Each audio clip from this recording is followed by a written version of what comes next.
Assalamualaikum warahmatullahi wabarakatuh.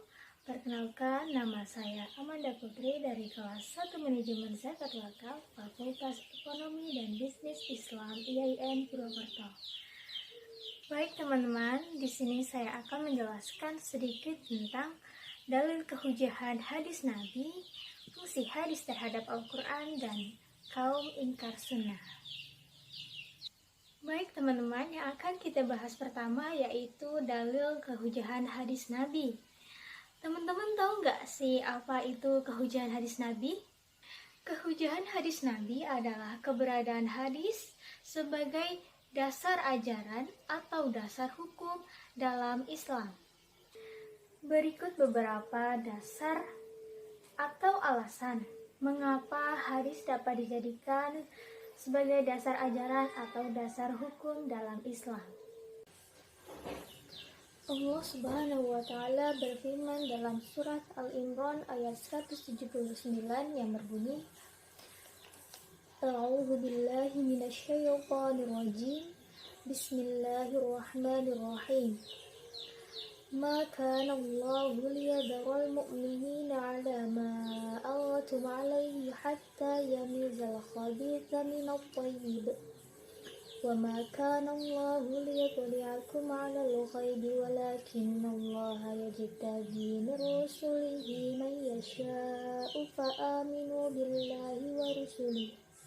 Wa in tu'minu wa tattaqu falakum ajrun 'azim. Sadaqallahul 'azim. Yang artinya, Allah sekali-kali tidak akan membiarkan orang-orang yang beriman dalam keadaan kamu sekarang ini, sehingga Dia menyisihkan yang buruk, munafik dari yang baik, mukmin, dan Allah sekali-kali tidak akan memperlihatkan kepada kamu hal-hal yang gaib, akan tetapi Allah memilih siapa yang dikehendakinya di antara rasul-rasulnya. Karena itu berimanlah kepada Allah dan rasul-rasulnya. Dan jika kamu beriman dan bertakwa, maka bagimu pahala yang besar. Quran Surat Al-Imran ayat 179.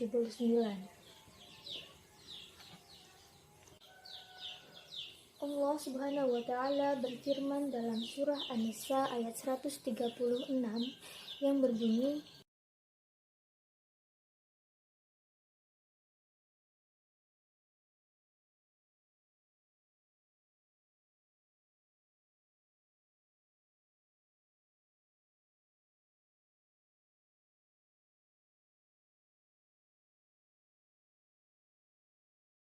ya, yang artinya, wahai orang-orang yang beriman, tetaplah beriman kepada Allah dan Rasul-Nya, dan kepada kitab yang Allah turunkan kepada Rasul-Nya, serta kitab yang Allah turunkan sebelumnya. Barang siapa yang kafir kepada Allah, malaikat-malaikatnya, kitab-kitabnya, rasul-rasulnya, dan hari kemudian, maka sesungguhnya orang itu telah sesat sejauh-jauhnya. Quran Surah An-Nisa ayat 136. Yang kedua adalah dalil hadis. Dalam salah satu pesan yang disampaikan baginda Rasulullah SAW berkenaan dengan kewajiban menjadikan hadis sebagai pedoman hidup di samping Al-Quran sebagai pedoman utamanya, adalah sabdanya sebagai berikut, yaitu sabda Rasulullah SAW yang artinya, Aku tinggalkan dua pusaka untukmu sekalian dan kalian tidak akan tersesat selama-lamanya, selama kalian berpegang teguh kepada keduanya, yaitu kitab Allah dan sunnah Rasulnya. Hadis riwayat Malik. Begitu juga yang diriwayatkan dari Al-Ibrash ibn Syariyah radhiyallahu an, Rasulullah SAW bersabda bahwa tetaplah kalian pada sunnah khulafaur rasyidin yang telah mendapat petunjuk, berpegang teguhlah kepadanya dan gigitlah dengan gigi gerahammu. Hadis riwayat Abu Dawud dan Al-Tirmidzi. Selanjutnya yaitu kedudukan hadis dalam Al-Quran. Bagi umat Islam, kedudukan hadis sebagai sumber utama kedua ajaran Islam tidak lagi diperdebatkan, karena sudah sangat jelas landasannya baik dari Al-Quran maupun dari dasar logika. Sebagai sumber hukum kedua yang digunakan dalam Islam, maka hadis tentunya memiliki kedudukan tersendiri. Banyak dari sumber-sumber hukum yang juga berasal dari nas di dalam hadis, namun tidak dirincikan dalam Al-Quran ataupun boleh juga tidak ditemukan ayat yang membicarakannya secara tegas dalam Al-Quran. Al-Suyuti dan Al-Qasmi sendiri tampaknya sepakat bahwa paling tidak ada 4 argumen rasional mengenai kedudukan hadis terhadap Al-Quran.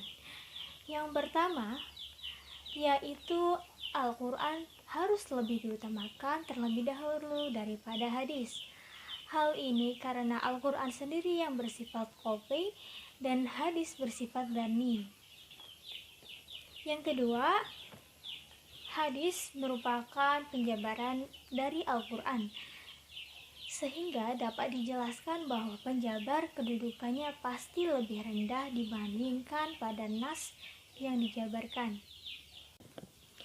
Yang ketiga, ada beberapa hadis dan atsar yang menjelaskan urutan serta kedudukan as-sunnah terhadap Al-Quran.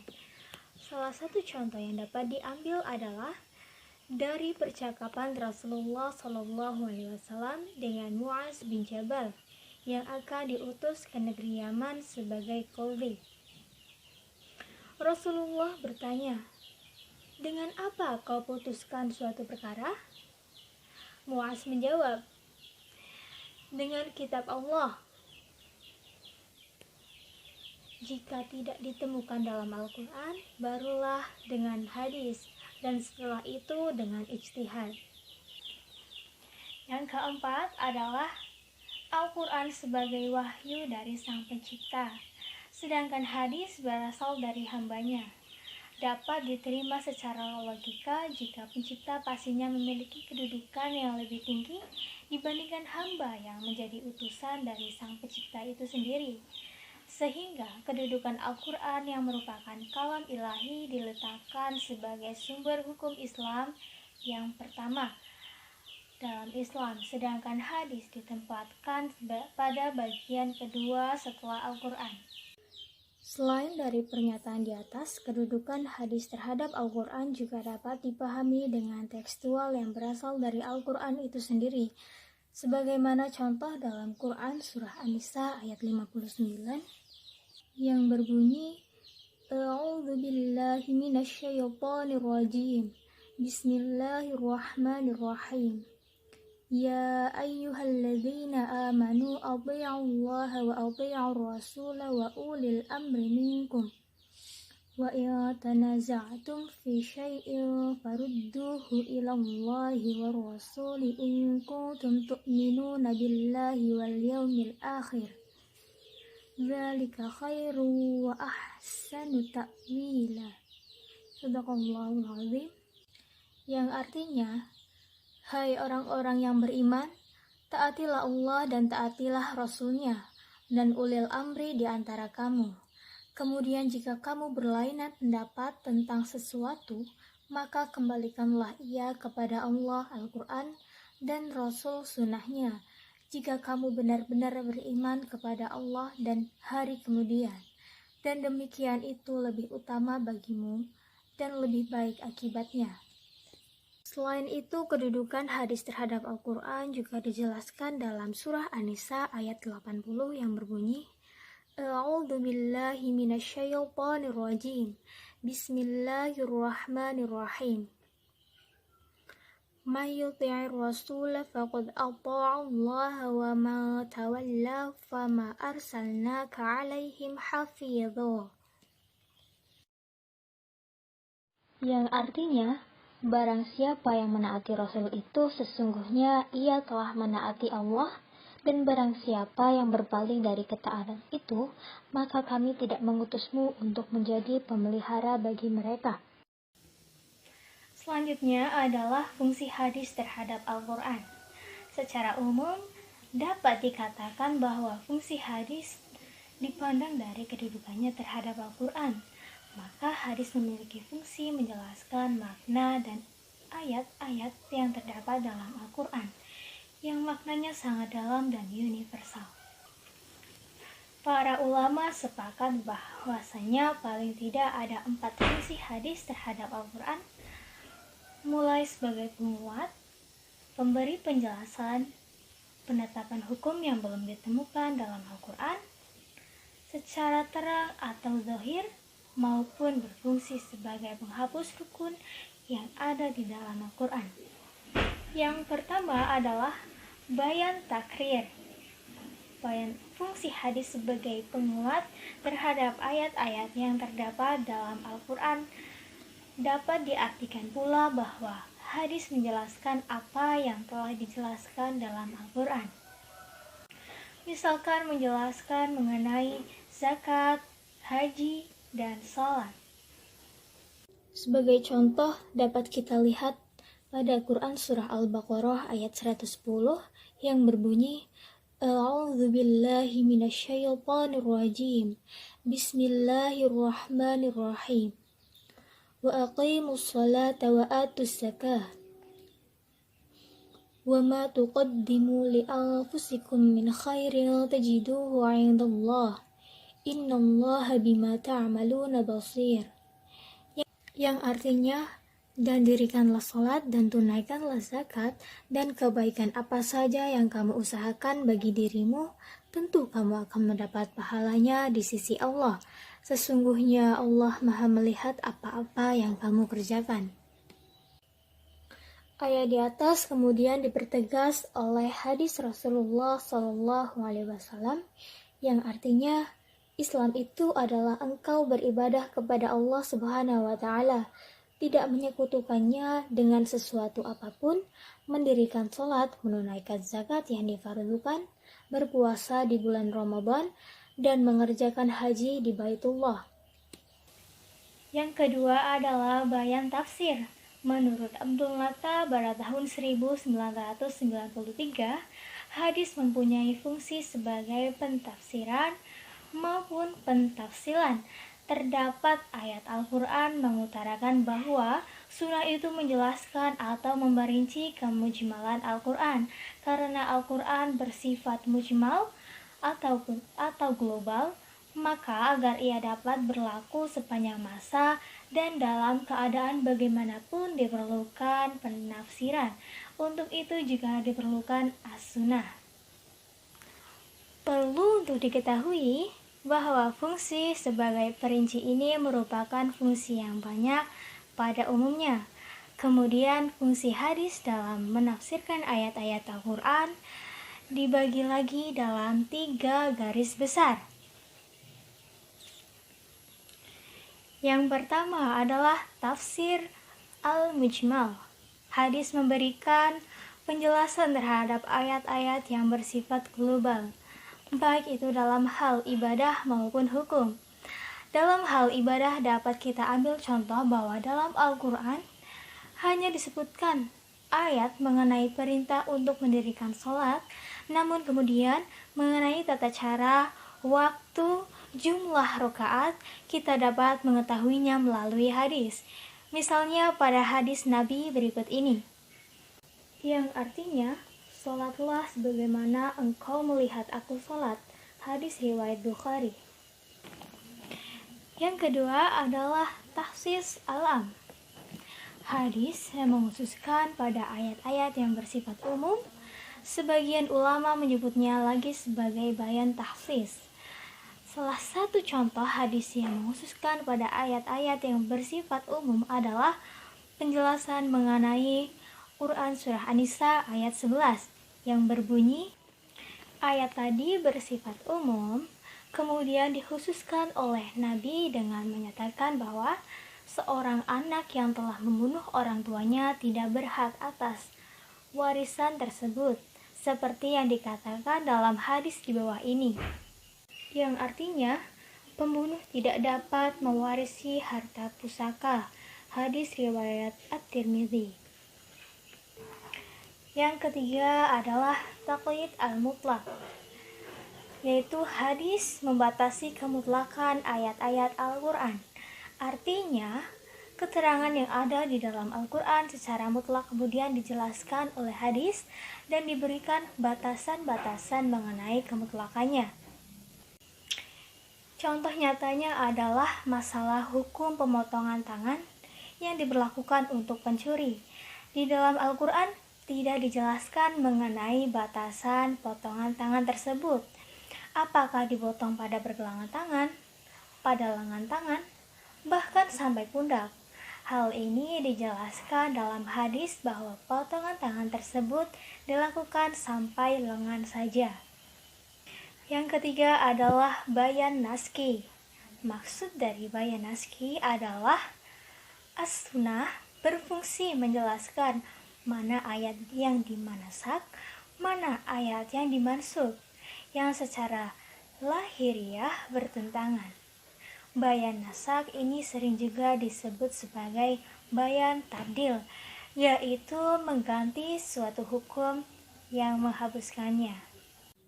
Contoh dari bayan nasik terdapat dalam penjelasan Al-Quran surah Al-Baqarah ayat 180 yang berbunyi A'udzu billahi minasyaitonir rajim. Bismillahirrahmanirrahim. Kutiba alaikum idza hadara ahadakumul mautu il taraka khairal wasiyatu lil walidaini wal aqrabina bil ma'rufi haqqan 'alal muttaqin. Yang artinya, diwajibkan atas kamu apabila seorang di antara kamu kedatangan tanda-tanda maut, jika ia meninggalkan harta yang banyak, berwasiat untuk ibu, bapak, dan karib kerabatnya secara ma'ruf. Ini adalah kewajiban atas orang-orang yang bertakwa. Tersebut dinas dengan hadis Nabi yang artinya, sesungguhnya Allah memberikan hak pada setiap yang mempunyai hak dan tidak ada wasiat itu wajib bagi waris. Yang keempat adalah bayan tasri'i. Makna dan fungsi hadis sebagai bayan tasri'i, yaitu hadis menjadi salah satu yang menciptakan hukum syariat. Dalam hadis terdapat hukum-hukum yang tidak dijelaskan dalam Al-Quran, sehingga kedudukannya tidak lagi menjadi penjelas ataupun penguat ayat-ayat yang terdapat dalam Al-Quran. Tetapi, sunnah sendirilah yang menjelaskan sebagai dalil atau ia menjelaskan yang tersirat di dalam Al-Quran. Selanjutnya yaitu ingkar sunnah. Terdiri dari dua kata yaitu ingkar dan sunnah. Menurut bahasa artinya menolak atau mengingkari. Berasal dari kata kerja yaitu angkara yungkiru. Sedangkan sunnah menurut bahasa mempunyai beberapa arti, diantaranya adalah jalan yang dijalani terpuji atau tidak. Suatu tradisi yang sudah dibiasakan dinamai sunnah, meskipun itu tidak baik. Menurut Daud Rashid, ingkar sunnah adalah sebuah sikap penolakan terhadap sunnah Rasul, baik sebagian maupun seluruhnya. Dan menurut Umi Sumbulah, ingkar sunnah adalah golongan kaum muslimin yang meragukan kehujahan dan menolak sunnah sebagai sumber syariat Islam setelah Al-Quran.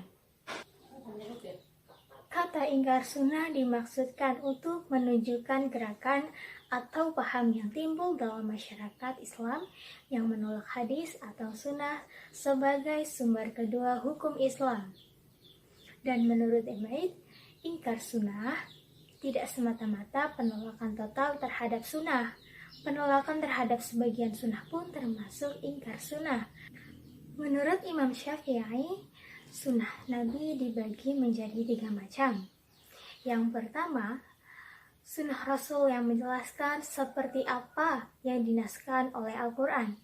Yang kedua, sunnah Rasul yang menjelaskan makna yang dikehendaki oleh Al-Quran. Tentang kategori kedua ini tidak ada perbedaan pendapat di kalangan ulama. Yang ketiga, sunnah Rasul yang berdiri sendiri yang tidak ada kaitannya dengan Al-Quran. Selanjutnya kita akan membahas tipologi ingkar sunnah. Sejarah ingkar sunnah dibagi menjadi dua, yaitu yang pertama, ingkar sunnah klasik. Ingkar sunnah klasik terjadi pada masa Imam Asy-Syafi'i yang menolak kehujahan sunnah dan menolak sunnah sebagai sumber hukum Islam, baik mutawatir maupun ahad. Imam Asy-Syafi'i yang dikenal sebagai Nasir as-Sunnah atau pembela sunnah pernah didatangi oleh orang yang disebut sebagai ahli tentang madhab teman-temannya yang menolak seluruh sunnah. Ia datang untuk berdiskusi dan berdebat dengan Asy-Syafi'i secara panjang lebar dengan berbagai argumentasi yang ia ajukan. Namun, semua argumentasi yang dikemukakan orang tersebut dapat ditangkis oleh Asy-Syafi'i dengan jawaban yang argumentatif, ilmiah dan rasional, sehingga akhirnya mengakui dan menerima sunnah Nabi. Muhammad Az-Zahwah berkesimpulan bahwa ada kelompok pengingkar sunnah yang berhadapan dengan Asy-Syafi'i, yaitu yang pertama adalah menolak sunnah secara keseluruhan. Golongan ini hanya mengakui Al-Quran saja yang dapat dijadikan hujjah. Yang kedua, tidak menerima sunnah kecuali yang semakna dengan Al-Quran. Kesimpulannya, ingkar sunnah klasik diawali akibat konflik internal antar umat Islam yang dikobarkan oleh sebagian kaum zindik yang berkedok pada sekte-sekte dalam Islam. Kemudian itu diikuti oleh para pendukungnya dengan cara saling mencaci para sahabat yang melemparkan hadis palsu. Penolakan sunnah secara keseluruhan bukan karakteristik umat Islam. Semua umat Islam menerima kehujahan sunnah, namun mereka berbeda dalam memberikan kriteria persyaratan kualitas sunnah. Jenis ingkar sunnah yang kedua yaitu ingkar sunnah modern. Dari Al-Maududi yang dikutip oleh Khadim Husain Ilahi Najasi, seorang guru besar Fakultas Tarbiyah Jamaiyah Umi Al-Qura Taif. Demikian juga dikutip beberapa ahli hadis yang juga mengatakan bahwa ingkar sunnah lahir kembali di India setelah kelahirannya pertama di Irak masa klasik. Tokoh-tokohnya adalah sebagai berikut. Yang pertama, Sayyid Ahmad Khan tahun 1897 Hijri Masehi, Syirah Ali 1898 Masehi, Maulevi Abdullah Jagralevi tahun 1918 Masehi, Ahmad Ad-Din Amrateri tahun 1933 Masehi, Aslam Chiraburi tahun 1955 Masehi, Ghulam Ahmad Parwez dan Abdul Khalik Malwadah. Sayyid Ahmad Khan sebagai penggagas, sedangkan Syirah Ali dan lainnya sebagai pelanjut ide-ide Abu al-Huzail pemikiran ingkar sunnah tersebut. Sebab utama pada awal timbulnya ingkar sunnah modern ini adalah akibat kolonialisme yang semakin dahsyat sejak awal abad 19 Masehi di dunia Islam. Yang ketiga yaitu dalil atau argumentasi ingkarus sunnah. Yang dimaksud dengan argumen-argumen nakli tidak hanya berupa ayat-ayat Al-Quran saja, tetapi juga berupa sunnah atau hadis Nabi. Pertama yaitu dalam Quran surah An-Nahl ayat 89 yang berbunyi, A'udzu billahi minasyaitonir rajim. Bismillahirrahmanirrahim. Wa nazzalna 'alaikal kitaba tibyanan likulli syai'in wa hudaw wa rahmatan wa busyra lil muslimin. yang artinya, dan kami turunkan kitab Al-Quran kepada kamu untuk menjelaskan segala sesuatu. Yang kedua yaitu Quran Surah Al-An'am ayat 38 yang berbunyi, A'udzu billahi minasyaitonir rajim. Bismillahirrahmanirrahim. Ma farratna fil kitabi min syai'in thumma ila rabbihim yahsyarun. Yang artinya, tiadalah kami alpakan sesuatu pun di dalam Alkitab. Menurut para pengingkar sunnah, kedua ayat tersebut menunjukkan bahwa Al-Quran telah mencakup segala sesuatu berkenaan dengan agama. Menurut mereka, sholat 5 waktu sehari semalam yang wajib didirikan dan sehubungan dengannya dasarnya bukanlah hadis maupun sunnah, melainkan Al-Quran. Misalkan Quran Surah Al-Baqarah ayat 238, Al-Hud ayat 144, Al-Isra ayat 78, dan 110, Quran Surah Toha ayat 130, Al-Hajj ayat 7, An-Nur ayat 58, dan Ar-Rum ayat 17-18. Mungkin sekian dari saya. Mohon maaf bila masih banyak kekurangan, banyak kesalahan, dan mohon maaf bila masih kurang mudah dipahami. Sekiranya itu dari saya. Wabillahi taufiq wal hidayah. Wassalamualaikum warahmatullahi wabarakatuh.